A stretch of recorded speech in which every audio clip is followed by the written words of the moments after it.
6:47. Nasa punerarya ka na, tapos dadalhin mo na habang tulog pa si Cherry White sa bahay nila. Tama? Now, yung kabaong, tas syempre, paglalamayan nyo, nagpagawa ka pa ng tarpaulin, ang lupit mo talaga. Diba mga ka-hombre ko? Ganyan. Tapos, makikita nyo dito, nung lamay kuno na, kung saan tulog na tulog si Cherry White, daw, di ba? Kasi nga, niloloko nila kayo at niloloko nila yung mga sarili nila para sa pera, di ba? So now, dumating pa sa point na ito pa, mga ka-hombre ko, ha? Tikita nyo na to. Bang, papa. Yan. Kita nyo yung oras. Anong klaseng kalokohan to, Boy Tapang? Nakikita mo ba kung gaano ha? Magpaprank ka na nga lang, hindi mo pa naisip, alam mo ba na ang pinakauna na wisdom, pagka magpaprank ka, ang pinakaunang rule ay yung huwag ka magpapakita ng oras. Kasi nangyari na yan sa Jamil, do sa 3 AM challenge. Kung saan ang naging sagot nila, sorry, magkaiba kasi ang oras sa Maynila at Nueva Ecija.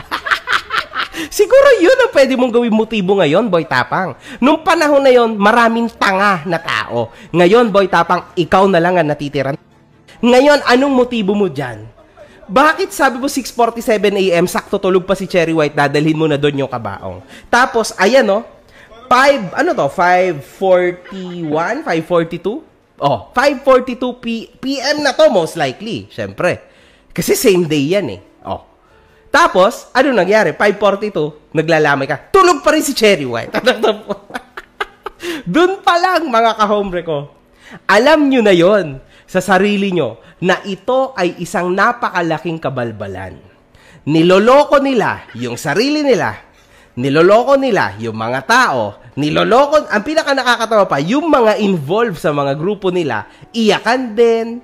Kasi syempre wala silang choice sa bagay, kasi binabayaran sila. So they need to do what they are asked to do, di ba? Wala din tayong magagawa doon. Pero ang pinaka nakakatawa is itong part na ito, di ba? Sobrang scripted. Sobrang scripted, mga ka-hombre. Boy Tapang, next time, do not ever show the time. Para naman kahit papano, maging medyo totoo. So ngayon, kung papanoorin ko ulit itong vlog na to, medyo nakaka-cringe na. Kinikilabutan talaga ako, no? Kasi, grabe, nagagawa talaga nila yun, ha? Iyak talaga si Cherry White. Wow, ang galing, man. Anyway, di ba? Lahat talaga magagawa mo para sa pera. I believe in that. Ganun talaga ang buhay, di ba? Pero, syempre, yan na. So, huling-huli na sila na niloloko nila. So, ang mga tao, di ba? Wala. Real talk talaga yan. Wala yung halong biro. At ang pinakamaganda pa dito, ang pinakamalupit pa dito, minamanipulate nila ang feeling ng mga taong nanonood sa kanila. Crazy, man. At pansin ko, bumababa na po ang credibility lalo ni Ronnie. Nakakalungkot, Ronnie, yung downfall mo. Your downfall is coming soon, lalo na kapag pinapaikot mo na ang mga fans mo sa kalokohan. Dahil hindi sila sanay na niloloko mo sila. Real talk yan. Hindi sila sanay. Hindi sila pang ganyan, Ronnie. Anyway, Ronnie, wisdom na tayo para sa Chetae. Sorry, hindi ako masyado natuwa dito. So, wala to masyadong joke. Kumbaga, pure real talk lang ito, ano? Ronnie, probinsyano ka. Exactly tulad ko. Ikaw lang ang probinsya mo sa Visayas. Ako ang probinsya ko sa Laguna, no? Tapos, ganyan ang prank or biro na ginawa mo. Sa mahal mo kuno. Sabi mo, mahal mo, di ba? Pero ginawa mo yung ganyang klase ng biro. Sige na, nasa prank wars kayo. Exactly tulad ng ginagawa ng Jamil. Exactly tulad ng ginagawa ng legend na si Mark dati. Prank wars between magjowa. Siyempre, content. Tama naman. Siyempre, you guys need to earn what you need to earn. Correct. Correct yan. Correct. Para lang siyempre sa content. Diba? In short, pera lang. Para lang sa pera. Diba? Aminin nyo yan. Para lang yan sa pera lahat. Exactly tulad ko. Diba? Kaya ko kayo kino-content Diba? For the money.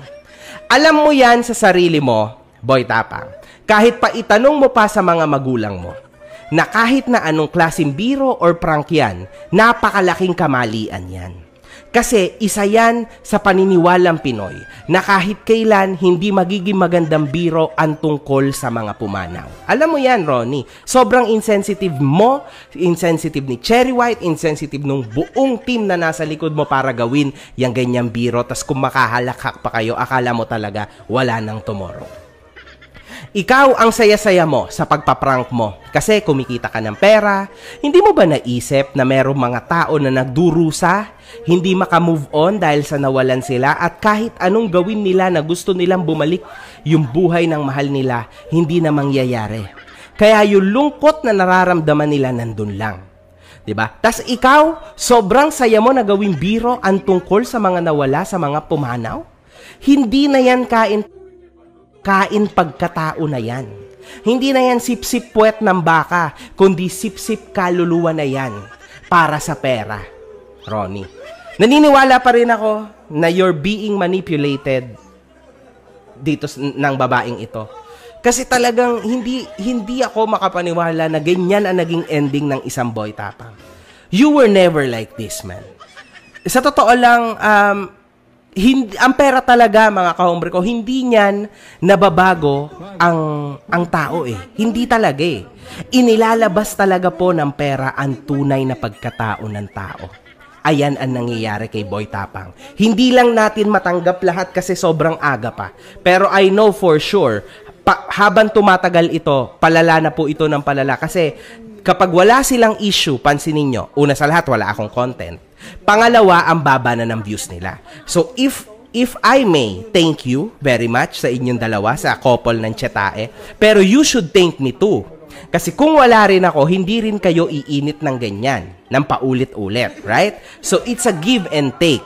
Unfortunately, ako kasi real talk. Sinasabi ko, yung nakikita ko sa mga tao, di ba? Pinapaliwanag ko ng ayos. Kayo nga lang, yung pinapakita nyong content sa mga tao, niloloko nyo yung mga tao. Because you guys know, alam mo na yan, Boy Tapang at Cherry White. Pag walang issue, bagsak kayong dalawa. Kailangan nyo talaga maglabas ng issue. So next time, iba nang gawin nyo. Next time, mukbang kayong dalawa dapat yan. Gano, yun, issue yun, di ba? Mahalan kayo, tapunan kayo ng ganyan, maganda. Yan na yung next. Kasi syempre, nagawa na nila yung patay prank. Kabaong prank. Next time, yun na. Palala na po yan ang palala, mga kahombre ko. Real talk. For the views, kailangan lumala. Kasi nangyari din yan sa akin eh. For the views, imagine niyo inilabas ko yung iko. Diba? Si Boy Tapang noon, for the views, kumakain siya ng tae. Ganun na kalala. So ngayon, kabaong prank sa kanilang couple, sa couple ng Tietae. What do you think? Anong gagawin na nila next? What is next, man? What's next? Real talk yan.